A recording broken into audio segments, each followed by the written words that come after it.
8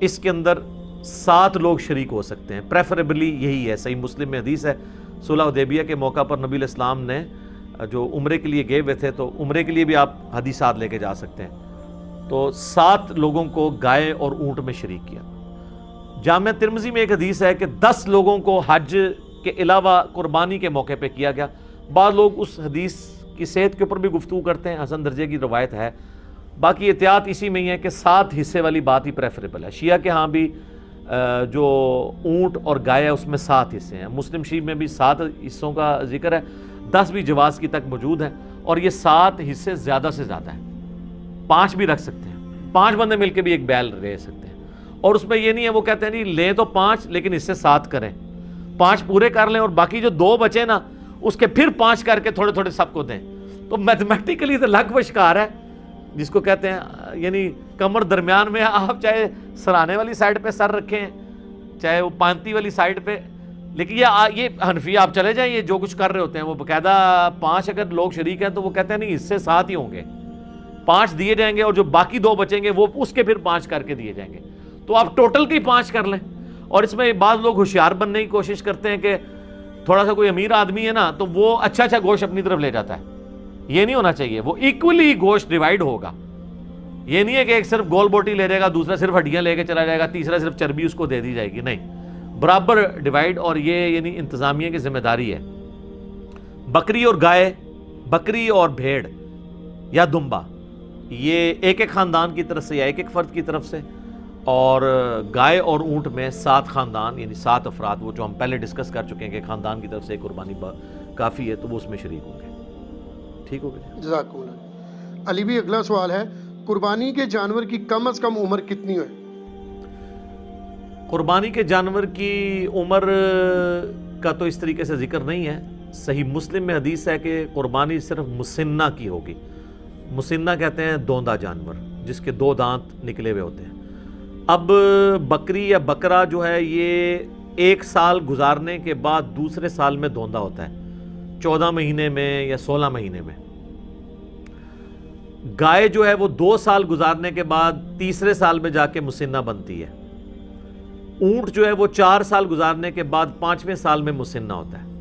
اس میں نشانی یہ ہوتی ہے کہ آپ اگر اس کا منہ کھولیں نا تو سینٹر میں 2 بڑے دانت آپ کو اوپر نکلے ہوئے نظر آتے ہیں۔ اب جن لوگوں کو عموماً پہچان نہیں ہے نا تو وہ تو اگر کوئی موٹا تازہ کھیرا بکرا بھی ہو یعنی جو دوندا نہیں ہے، اس کے سائڈ والے دانت اگر توڑ دیے جائیں، سینٹر میں 2 دانت رکھے جائیں تو اس کو دوندا کر کے کوئی بیچ دے، لادہ بات ہے۔ وہ تو سائز ہی بہت بڑا فرق ہوتا ہے، جو عام جو سال والا جو بکرا ہے یا جو دوندا نہیں ہوا ہوا اس کے تو چھوٹے چھوٹے دانت ہوتے ہیں، یہ تو 2 بڑے دانت نکلتے ہیں نیچے کی سائڈ پہ، وہ آپ یوں کر کے دیکھ سکتے ہیں۔ تو کم از کم مسنہ ہونا چاہیے، اور پریفریبل بھی یہی ہے۔ بعض اوقات 4 سال کا بھی ہوتا ہے تو 4 اس کو چوگا کہہ دیتے ہیں، 4 دانت نکلے ہوئے ہیں، وہ پریفریبلی نہ ہو، اس کا گوشت اتنا اچھا ہوتا ہے۔ بہترین جانور جو ہے وہ دوندا جانور ہے جس کے 2 دانت نکلے ہوئے ہوں، یہ اس کی عمر ہونی چاہیے۔ باقی جو کہتے ہیں نا جی یہ پکا کھیر ہے، وہ ہے حدیث مسلم شریف میں، اسی میں آگے الفاظ ہیں کہ مسنہ کی قربانی کرو، اور اگر تمہیں جانور نہ ملے تو جزع 1 سال کا بھی کفایت کرے گا۔ جزع کہتے ہیں بھیڑ یا دمبا جو 1 سال کا ہو، اور امام ترمذی بھی اس حدیث کو لے کے ہیں، اور نیچے انہوں نے کمنٹس کیے ہیں کہ اس میں بکری یا بکرا شامل نہیں ہے، صرف بھیڑ اور دمبے کے لیے ہے کہ وہ 1 سال کا بھی چل جائے گا، وہ بھی اس صورت میں اگر کسی کو مسنہ دوندا جانور نہ ملے، کیونکہ جزع کا لفظ مینڈے کے اوپر، بھیڑ کے اوپر، دمبے کے اوپر بولا جاتا ہے، بکرے کے اوپر، بکری کے اوپر نہیں بولا جاتا، نہ گائے کے اوپر، چاہے وہ جتنی مرضی کو موٹی تازی گائے ہے یا کوئی بیل ہے اور وہ نہیں ہے دوندی تو یا دوندا، تو آپ اس کی قربانی نہیں کر سکتے۔ نشانی اس کے دانتوں کا چیک کرنا ہے۔ سال عمر کہتے ہیں جی پکا سال کا ہے، یار ہمیں پتہ ہے سال کا ہے، سال کے بعد تو کوئی بکرا جو ہے نا وہ دوندا ہوتا ہے، عموماً تو یہ 14ویں 13ویں 14ویں مہینے میں جا کے، بعض 15ویں مہینے میں جا کے اس کے 2 دانت نکلتے ہیں۔ یہ سال والا کنسیپٹ ہی غلط ہے، سال میں تو دوندا ہوتا ہی نہیں ہے جانور۔ سال کا کنسیپٹ اس حدیث میں جزع کے لیے تھا، جزع، جیم ذال عین اور اینڈ پہ ہا آپ کہہ لیں یا تا کہہ لیں، اور وہ ہے بھیڑ، دمبا اور مینڈا۔ بکری گائے اونٹ اس میں شامل نہیں. ٹھیک ہو گیا. جزاک علی بھی اگلا سوال ہے کیا اونٹ اور گائے میں 10 لوگ بھی شریک ہو سکتے ہیں؟ پریفریبل تو یہی ہے کہ 7 لوگ شریک ہوں. اس پہ میں نے کافی تحقیق کی ہے. اہل تشیع کے ہاں بھی 7 ملتا ہے, ہمارے ہاں بھی اہل سنت میں صحیح مسلم میں حدیث ہے صلح حدیبیہ کے موقع پر نبی علیہ السلام نے گائے اور اونٹ میں 7 لوگوں کو شریک کیا. البتہ ترمذی میں ایک روایت ہے کہ عید قربان کے اوپر 10 کو شریک کیا. بعض محدثین کہتے ہیں کہ عید قربان پہ 10 شریک ہو سکتے ہیں لیکن حج کی قربانی میں 7 سے زیادہ لوگ شریک نہ ہوں.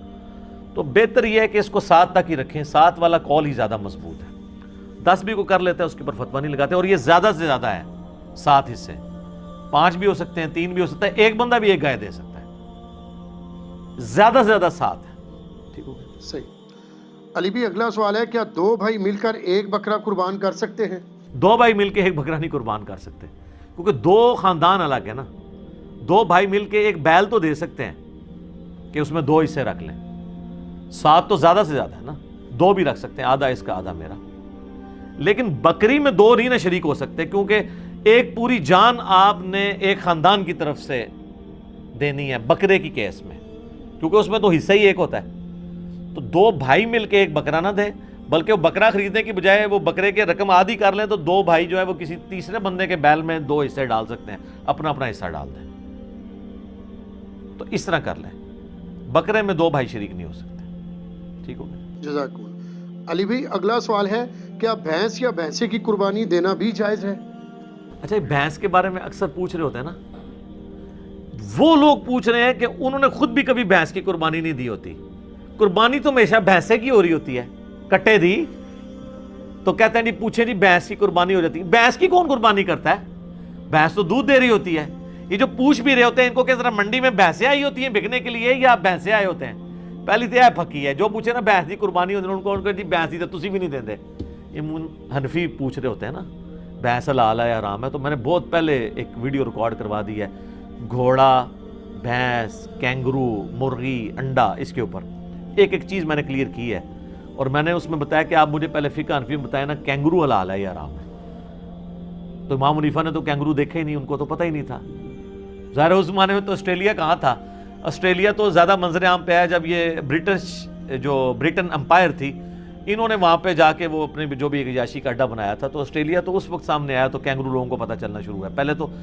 پہلے لوگوں کو تو کینگرو کا پتہ ہی نہیں تھا.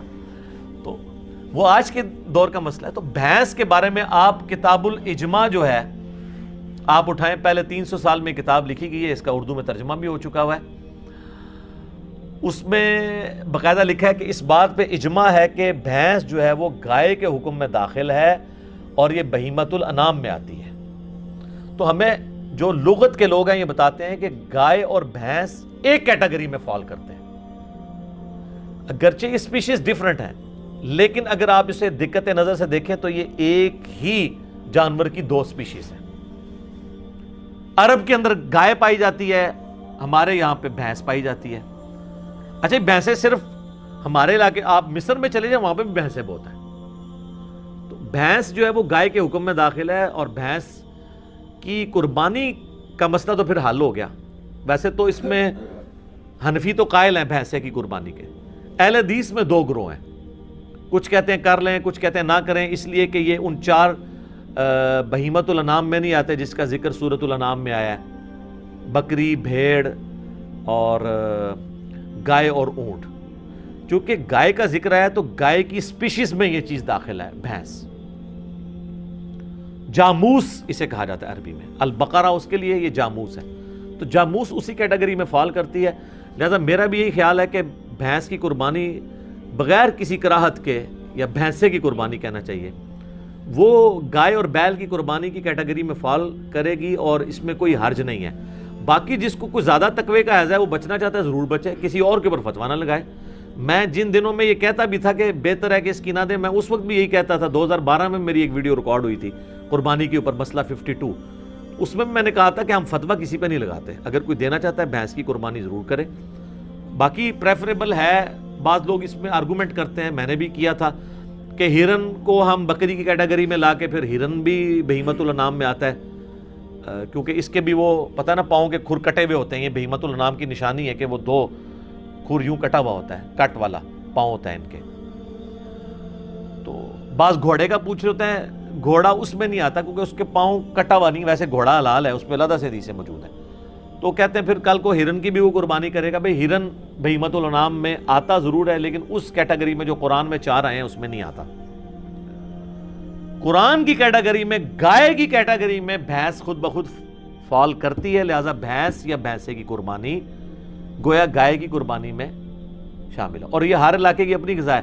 ہم لوگ تو یہ سرخ گوشت سے ڈرتے ہیں نا تھوڑا سا کھاتے ہوئے بھینس کے گوشت کو، لیکن آپ اگر کے پی میں چلے جائیں نا تو ہمارے جو پٹھان بھائی ہیں نا وہ بھینس کا گوشت جو ہے زیادہ شوق سے کھاتے ہیں ایز کمپیئر ٹو گائے کے گوشت کے. تو لہٰذا بھینس کی یا بھینس کی قربانی آپ کو پوچھے اس کو کہنا بھینس چھوڑو، بھینسا کہا کرو، کیونکہ بھینس تو دودھ دیتی ہے، وہ کس نے قربان کرنی ہے؟ کوئی بیمار ہو جائے، کوئی بالکل لاغر ہو جائے، اس طرح کی بھینس اگر قربانی کے لیے آتی ہے تو اس کی قربانی بھی نہیں لگے گی، یہ ذہن میں رکھیے گا. ہاں تو بھینسے کی قربانی لگنی چاہیے جو صحیح تازہ ہو، بہترین قسم کا، تو وہ اس کا گوشت بھی اچھا ہے. اور ٹھیک ہے، سنت ابراہیمی میں آئے گا. بنا ہوا بچڑا جو ہے وہ حضرت ابراہیم علیہ السلام بھی لے آئے تھے، قرآن میں آتا ہے. ان کو بعد میں پتہ چلا کہ یہ تو فرشتے ہیں، کھاتے نہیں ہیں، پہلے تو ان کو پتہ ہی نہیں چلا. اس سے عقیدہ علم غیب بھی کلیئر ہوتا ہے. ٹھیک ہے، تو وہ ڈر گئے اپنے دل میں کہ یہ کیوں نہیں کھا رہے، میرا نمک کہیں مجھے نقصان پہنچانے تو نہیں آئے. تو پھر فرشتوں نے کہا نہیں، ہم انسانی شکل میں آئے، ہم ہے فرشتے ہیں، قوم لوط پہ عذاب لے کے آئے. تو بھینس بالکل حلال ہے جی، اور حلال بھی ہے، اس کی قربانی بھی گائے کی کیٹیگری میں فال کرتی ہے. تو بے فکر ہو کے کریں، کوئی مسئلہ نہیں ہے. جزاک اللہ. علی بھی اگلا سوال ہے، قربانی کے جانور میں کون کون سے ایسے عیوب ہیں جن کی بنا پر قربانی کرنا جائز نہیں ہوگی؟ دیکھیں سب سے بڑا عیب تو یہ ہے کہ وہ دوندا نہیں ہے، تو وہ قربانی نہیں ہوگی. جو مسلم شریف میں حدیث ہے کہ صرف مسنہ کی قربانی ہوگی، دوندے کی، اور اگر تم دوندا نہ پاؤ تو جزع 1 سال کا کفایت کرے گا. اور جزع کے بارے میں امام ترمذی نے ساتھ لکھ دیا اس حدیث کے کانٹیکسٹ میں، کیونکہ ترمذی میں بھی حدیث ہے، مسلم میں بھی موجود ہے، ترمذی میں بھی، کہ جزع سے مراد بھیڑ اور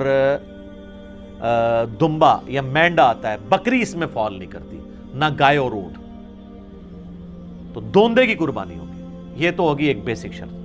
باقی جامعہ ترمذی، ابو داؤد، نسائی، ابن ماجہ میں کئی ایک احادیث ہیں جن میں نبی علیہ السلام نے فرمایا کہ کسی ایسے جانور کی قربانی نہ کرو جس کے کان کٹے ہوئے ہوں، سینگ ٹوٹا ہوا ہو، اس کے جسم پہ گوشت کم ہو، وہ لاغر ہو، وہ بیمار ہو، کوئی بھی اس کے اندر زہری عیب ہو، لنگڑا ہو.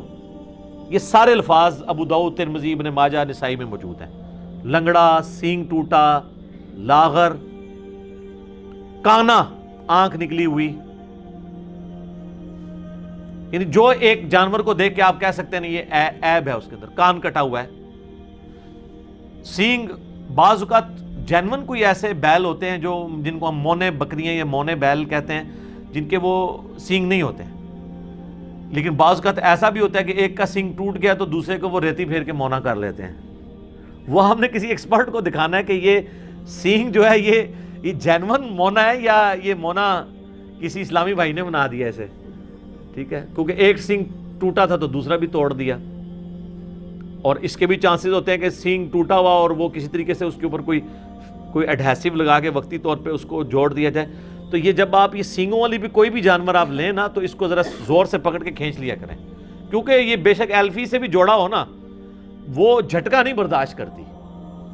الا یہ ہے کہ کوئی انجینئر ہو تو وہ اس میں کوئی پیچ فٹ کر دے تو ظاہر ہے وہ تو آپ جتنا 2 بندے بھی کھینچیں گے سینگ نہیں ٹوٹنے لگا. یہ پاسبل ہے. یہ جس طرح آپ کو پتا دانت ٹوٹ جائے نا تو ڈرل کر کے نا اس کا وہ فیمیل پورشن نیچے رکھتے ہیں، میل پورشن اوپر سے اس کو وہ چوڑی کے ساتھ کس دیتے ہیں. اگر اس طرح کا کوئی ڈرل کر کے وہ نیچے اس کے کوئی پھنسا دی جائے اس طریقے سے اس کا فیمیل پورشن اور اوپر سے سینگ میں وہ کر کے تو پھر تو ظاہر آپ کھینچیں گے بھی تو نہیں جائے گا. تو بہرحال اس میں تسلی کریں.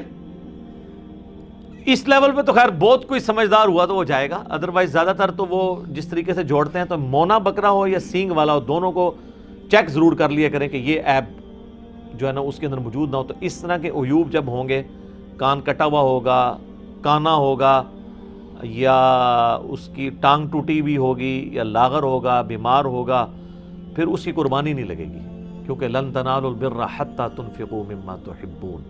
تم نیکی کے کبھی بھی اعلیٰ درجے کو نہیں پا سکتے جب تک کہ اپنی پسندیدہ چیزیں اللہ کی راہ میں قربان نہ کر دو. پارہ نمبر 4 کا آغاز ہی اسی سے ہو رہا ہے, سورۃ النساء کی آیت ہے. تو یہ جناب وہ عیوب ہے. اور عیب کے والے سے ایک چیز یہ بھی یاد رکھیے گا, اگر عیب جانور میں بعد میں پیدا ہوا ہے نا تو پھر اس کو عیب نہیں کہا جائے گا. مصنف عبدالرزاق کے اندر حدیث ہے کہ عبداللہ ابن زبیر نے ایک کانی اونٹنی دیکھی تو انہوں نے کہا اگر تو یہ کانی جو ہے نا وہ خریدنے کے بعد ہوئی ہے نا پھر تو قربانی کر لو, اور اگر یہ خریدنے سے پہلے کی تھی تو اس کی قربانی کوئی نہیں. اس طرح کوئی زخمی ہے, کوئی جانور چھلانگ مار کے ٹانگ توڑ لی ہے اس نے اپنی اور بعد میں زخمی ہوا ہے خریدنے کے بعد, تو اس کی قربانی لگ جائے گی. پہلے سے تھا پھر نہیں لگی. ٹھیک ہو گیا جی. جزاک اللہ. علی بھی اگلا سوال ہے, اگر قربانی کا جانور زخمی ہو جائے, بیمار ہو جائے یا پھر مر جائے تو کیا نیا جانور خریدنا ضروری ہوگا؟ نیا جانور کوئی خریدنا ضروری نہیں ہے. لا یکلف اللہ نفسا الا وسعہا. آپ نے ظاہر جمع پوجی کے ساتھ یہ سب کچھ کیا, اب وہ ایک قدرتی آفت اللہ کی طرف سے آ گئی ہے تو اب اللہ تعالیٰ آپ کو مجبور نہیں کرتا کہ جی آپ نے ضرور نیا جانور خریدنا ہے. ظاہر ہے کہ آپ نے تو اپنی کمٹمنٹ شو کر دی تھی, اور بعض اوقات جانور لینے کے بعد بیمار ہو جاتا ہے, تو اب لینے کے بعد بیمار ہوا ہے اور آپ کسی ایکسپرٹ کو دکھائیں اور وہ کہے کہ یہ قربانی تک نہیں چلے گا, تو آپ قربانی سے پہلے اسے ذبح کر لیں تاکہ کم از کم اس کا گوشت تو کھا سکیں. یہ نہ ہو کہ وہ آرام موت مر جائے, وہ آپ کھانے کے قابل بھی نہ رہیں. تو قربانی آپ کی اللہ کے حضور لکھی گئی سر. وہ تو سورۃ الحج میں ہے کہ اللہ تعالیٰ کو نہ تو گوشت پہنچتا ہے نہ خون, وہ تو تمہارے دلوں کے تقوی کو دیکھتا ہے. صحیح مسلم میں حدیث ہے اللہ تعالیٰ تمہاری شکلوں اور مال کو نہیں دیکھتا, دلوں اور اعمال کو دیکھتا ہے. لہٰذا اگر اس طرح کا کوئی مسئلہ ہو گیا تو ٹینشن لینے والی ضرورت نہیں ہے. اسی طریقے سے اس میں ایک فقہ حنفی والوں نے ایک پتہ نہیں مسئلہ گھاڑ لیا ہے. وہ کہتے ہیں کہ اگر کسی شخص پہ قربانی سنت موقدہ تھی ہمارے نزدیک اور ان کے نزدیک واجب تھی, اور اس نے جانور لیا تو اس کا جانور مر گیا یا زخمی ہوا اور ذبح کرنا پڑ گیا تو خیر ہے, اس کو نیا جانور لینے کی ضرورت نہیں. لیکن اگر کسی غریب آدمی نے لیا اور اس کا اس طرح مر گیا تو اس کو تو لازمی لینا پڑے گا. یہ بالکل الٹ بات ہے نا, یعنی جو بالکل وہ اس بیچارے نے تو پہلے اتنی مصیبت سے لیا ہے. وہ کہتے ہیں اس لیے کہ اس نے جان بوجھ کے اپنے اوپر واجب کروا لیا ہے, کیونکہ انہوں نے ایک بنیادی غلط کھڑی کر لی تھی. تو وہ کہتے ہیں کہ اس کے وہ اس منت کی کیٹیگری میں فال کر جائے گا جیسے منت پوری کرنی ہی کرنی ہوتی ہے. تو منت اگر آپ نے پوری کرانی ہے تو منت توڑوا لیں اس سے, اور 3 روزے غریب سے رکھوا لیں, کیونکہ بخاری مسلم میں آتا ہے قسم توڑنے کا جو کفارہ ہے وہی منت کا کفارہ ہے. تو وہ بلکہ قرآن میں سورہ المائدہ کی آیت نمبر 89 کے اندر یہ کفارہ آیا ہے. 3 روزے رکھ لے بجائے کہ بیچارہ پھر پیسے جوڑنا شروع کرے. تو یہ بالکل باطل مسئلہ ہے. آپ کی قربانی ہو گئی. ٹھیک ہو گئی. جزاک اللہ.